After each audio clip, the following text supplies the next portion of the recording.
amigos telespectadores da Rede Vida de Televisão e do programa Páginas Difíceis da Bíblia. Bom dia. Por favor, comece. Padre Fernando, bom dia a você que nos acompanha. E se o Padre me permite, hoje queria abrir um parêntese para agradecer a todos vocês que nos acompanham semanalmente e, sobretudo, agradecer a audiência de tantos colegas, padres, sacerdotes, que, como nós, resolveu entregar a sua vida à igreja, ao Evangelho, ao povo de Deus, e muitos deles que estimam o nosso programa e que sempre que me encontram deixam claro: olha, Padre, nós não perdemos o programa de vocês na Rede Vida, que faz um bem tão grande ao Brasil e, sobretudo, aos católicos cristãos que são, de algum modo, apaixonados pela Palavra de Deus. Por favor, insira aí o Padre Saraiva também, para quem? É o nosso programa que ordinariamente vai ao ar todos os domingos, das 7h30 às 8 da manhã. Sempre ele é reproduzido no Facebook da própria Rede Vida, mas também no Facebook do Padre Saraiva e YouTube, bem como também no canal do YouTube, além do Facebook, também do YouTube, tanto do Padre Saraiva quanto aqui da nossa Rede Vida de televisão. Fica aqui o nosso muito obrigado. E voltamos ao tema tão antigo e tão atual da criação. Olhando o primeiro capítulo, Padre, há sempre uma palavra imperativa de Deus. Deus disse e a coisa aconteceu, E num dado momento, o autor sagrado, ele começa a descrever, por exemplo, o firmamento, o universo. E aí ele começa a falar sobre o universo, sobre as águas. E quando usando, claro, uma cosmologia antiga que, sob muitos aspectos, está superada, Então, aí iria a minha pergunta, Alguém que é formado em meteorologia, quando olha um cenário como este, pode repentinamente até se questionar, mas é uma doutrina totalmente ultrapassada. Mas a Escritura não foi redigida com esta finalidade, de ensinar a arte da astronomia. Não foi. E o que tem aí está ultrapassado, cientificamente. Mas o texto, como tal, é um texto religioso. Não quer, principalmente e sobretudo, entrar nessa questão. Nem podiam. O que eles conheciam do universo naquela ocasião, naquela época? Bem pouco. Nós hoje conhecemos pouco. Imagina eles. Sim. No passado, A cosmologia, é claro que está ultrapassada. Porém, a intuição é válida. Deus está por detrás de toda esta beleza. Os cientistas se encantam com o universo, que não é divino. Se encantam com a beleza, com a regularidade, com as leis físicas imutáveis. Olha, tudo isto é um fruto de acaso? De certo que não, claro que não. Inteligentemente podemos dizer, como se dizia na época pré-socrática, que eram átomos que caíam num espaço infinito, num tempo infinito, e caindo se entrechocavam uns com os outros até formar isto aqui? Mas de onde proveio essa lógica e essa coordenação? Pois é, do mundo pré-socrático. Da escola atomista. Sim, então eu digo, mas ainda que recorramos a ideias como estas... Que possibilidades temos, matematicamente falando, que esses átomos, se encontrando casualmente, dessem um universo como esse que nós temos. Tão harmônico, Tão harmônico e tão lógico. Quais são as possibilidades matemáticas disso? Nenhuma. Ou se aceita o Criador, ou se aceita a infinitude do ente criado, ou do ente, a infinitude. Porque do nada, nada provém. Exatamente. Até que a própria logística da criação, imaginada numa atmosfera religiosa, e que carrega um quê de ingenuidade, mas que tem que ser levado a sério, chega ao cume da criação, que é a criação do homem. Você deixe de lado a ingenuidade e vá ao centro, o que o texto quer mesmo transmitir. O que ele queria transmitir é que Deus está por trás de tudo o que nós chamamos planeta ou universo. Sim. E aí, como falava, a própria logística da narrativa nos conduz para a criação do homem e da mulher. E até hoje eu ouço leigos incontáveis, né, me questionar a respeito do porquê que na hora de criar o homem e a mulher, se o português traduziu bem o original, ele vai para o plural, façamos. Nas outras ordens, o imperativo era faça-se, faça-se. E agora no verso 26, o imperativo vem para o plural, façamos. E aí, nos diversos quase catecismos... que Deus falando consigo mesmo. Nos diversos catecismos, padre, inúmeras hipóteses. Teria a Santíssima Trindade se encontrado para criar o homem e a mulher? Não, mas... Não. Teria...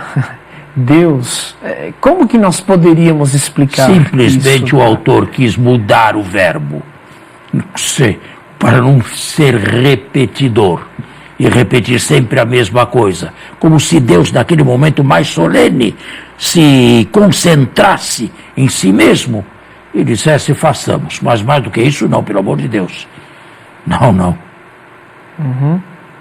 Então pode-se admitir uma espécie de contração divina? Sempre do ponto de vista antropológico, não é? Porque aqui se fala de Deus de uma maneira humana. Não tem, de Deus não há outra maneira ao de se limite falar. Da linguagem, né? Nós não temos, além da analogia, não há como se falar de Deus neste mundo aqui. E uma outra coisa, o texto diz que Deus criou o homem à sua imagem. O que isto significa? Isto significa, não que Deus tenha um rosto como nós, claro que não, que Deus tenha mãos e pés, mas isso significa que Deus, no âmbito de todo o universo, só dialoga conosco. Nós somos os únicos com os quais Ele quis entrar em diálogo. E diálogo construtivo, já neste mundo. Então, porque lhe podemos responder, porque lhe podemos falar, porque lhe podemos obedecer, nós somos uma imagem dele. E isto é a dignidade do ser humano. Hoje não se fala tanto em dignidade humana, em direitos humanos e tudo. Pois é, aí está a base teológica de uma asserção que é feita por todos e de maneira quase que impensada. Nós somos seres dignos, nós estamos no topo, nós somos os maiores, os únicos com quem Deus fala. Os animais dão glória a Deus? Não, claro que dão. Como tudo na criação dá glória a Deus. Como os animais dão glória a Deus? Pela própria existência. Só existindo e fazendo realmente aquilo para que foram destinados. Assim dão glória a Deus. Agora o homem é diferente. O homem entra em si, tem autoconsciência, tem autorreflexão e pode contemplar Deus e pode ser interlocutor de Deus. A seu ver, a criação, o homem, ele tem a sua criação concluída quando ele foi criado por Deus ou quando ele tomou consciência acerca de si? E segunda pergunta... Não, peraí, vamos à primeira. Nós só podemos falar em ser humano, em ancestrais nossos, seres humanos, que transpuseram o limiar metafísico da pura animalidade, quando se tem a consciência, a autoconsciência, o conhecimento de si mesmo, a liberdade e a responsabilidade, ainda que em grau pequeno. Antes disso, nós não podemos falar em nossos antepassados. O máximo que podemos dizer são homínidas, isto é a criação ainda avançada, ou melhor, a humanização avançada, mas não ultrapassado ainda o limiar metafísico.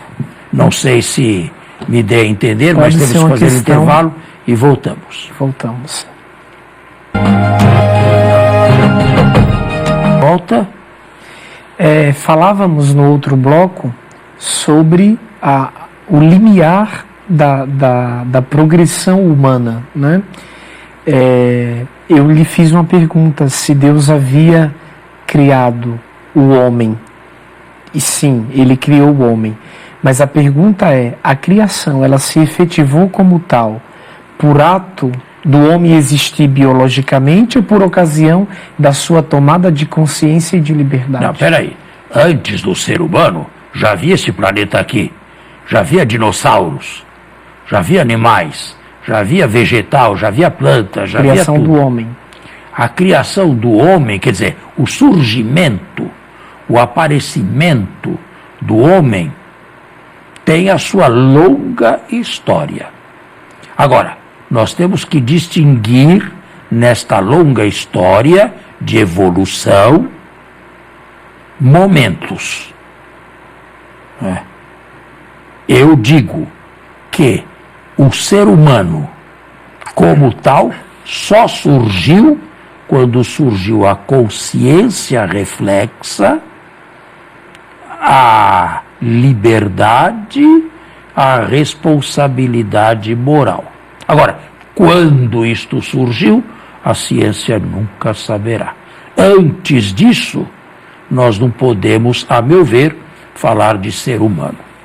Podemos falar de uma evolução indo na direção de, mas sem a ultrapassagem do limite metafísico da consciência.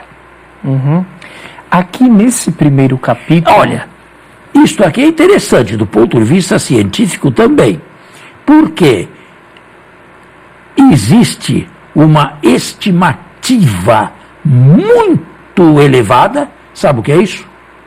Sabe o que é estimativa? Um sentido interno. Sim. Muito elevado de animais superiores que esteja ou que tenha estado em paralelo com uma consciência reflexa ainda em embrião. Morfologicamente não deviam ser tão diferentes, mas o limiar metafísico já tinha passado. Porque senão não seriam ancestrais nossos. E que não conseguiram ultrapassar o limiar. Se não conseguiram, né? São homínidas, são os macacos. Por exemplo, tem a teoria, por exemplo, Darwin fala muito no princípio da coletividade, né? Do viver em comunidade, né?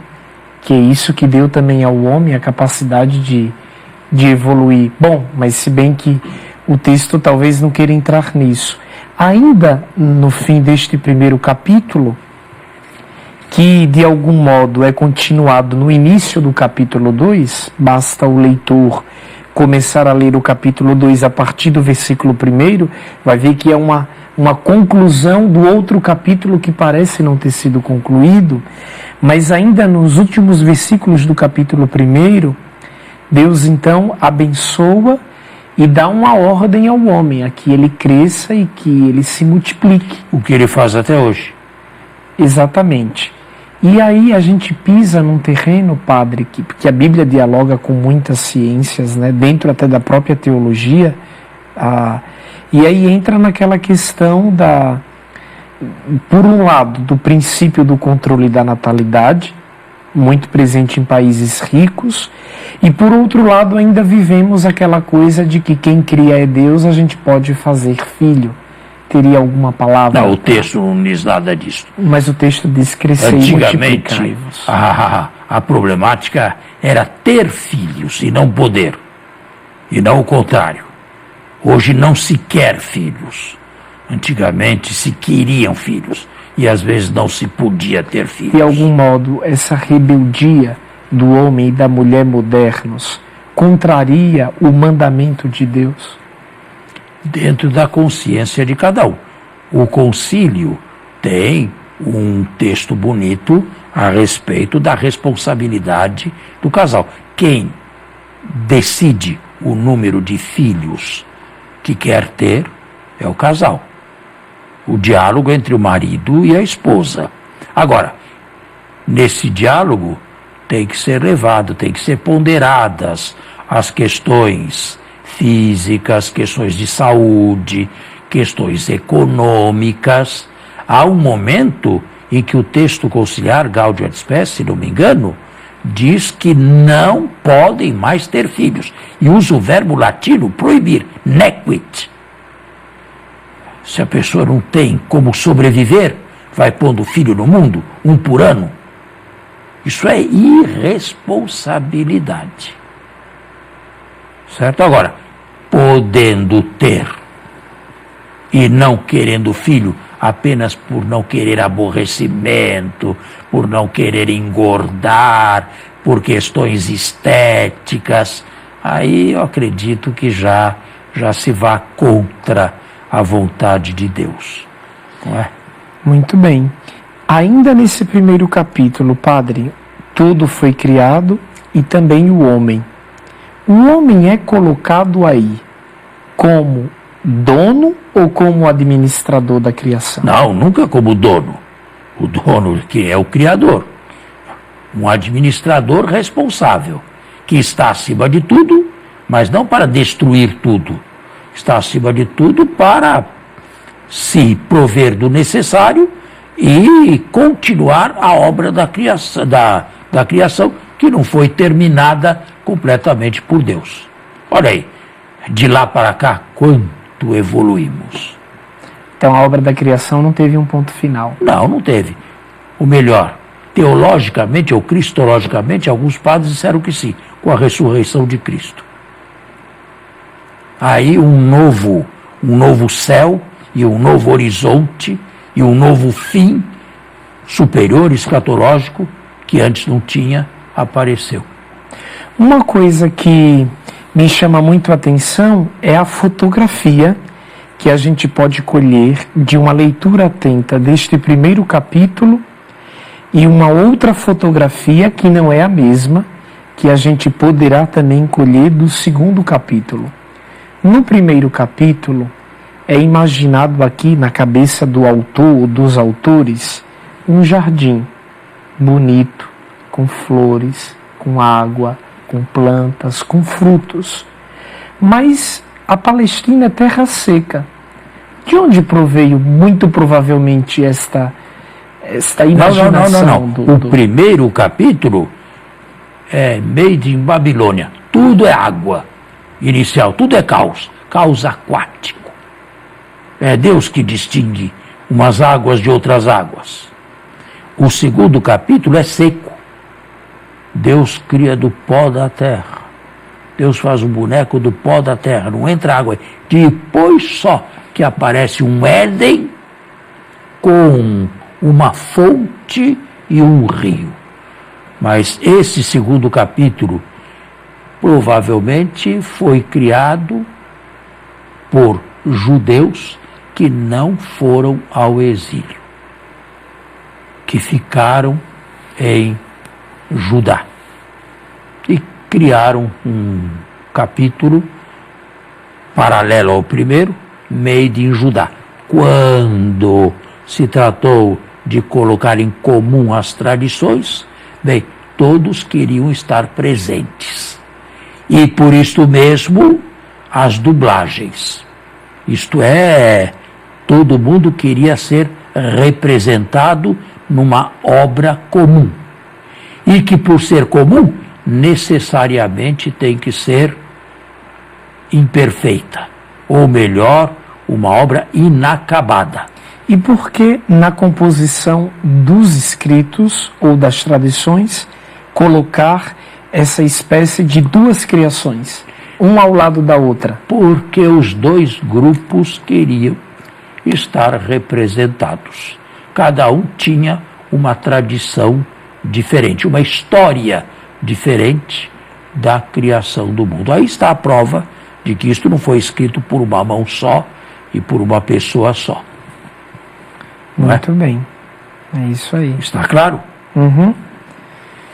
E, sequencialmente, bom, mas a gente poderia colher alguma teologia disso aqui. Tem várias teologias, né? Tem. Por exemplo, de Deus que se contrai para criar o homem, coloca ordem em tudo que criou. Quer dizer, depois os cristãos fizeram alguma teologia da criação, olhando para a criação? Fizeram. Os padres da igreja usaram muito o livro do... Claro, com a cultura da época, né? É engraçado, padre, eu não sei. O livro do Gênesis, em princípio, pode ser chamado de... As tradições que formaram o livro do Gênesis. Sim, vamos chamar as tradições. Não constitui o coração do Pentateuco, porque eu acho que o coração do Pentateuco é o Êxodo. Então é libertação. Não. Para nós, o coração são as narrações. Para os judeus, não. Para os judeus são as legislações. Mas o senhor não acha que o ponto nevrálgico do Pentateuco não é a libertação? Este livro do Gênesis não fala em libertação. Para isso você tem que ir para outras tradições então, aí a minha formaram outro livro. É porque não dá tempo, né? O nosso programa está concluindo, porque eu não sei se no judaísmo já vigorava a ideia tão presente de criação, né? Mas é uma questão para um outro programa.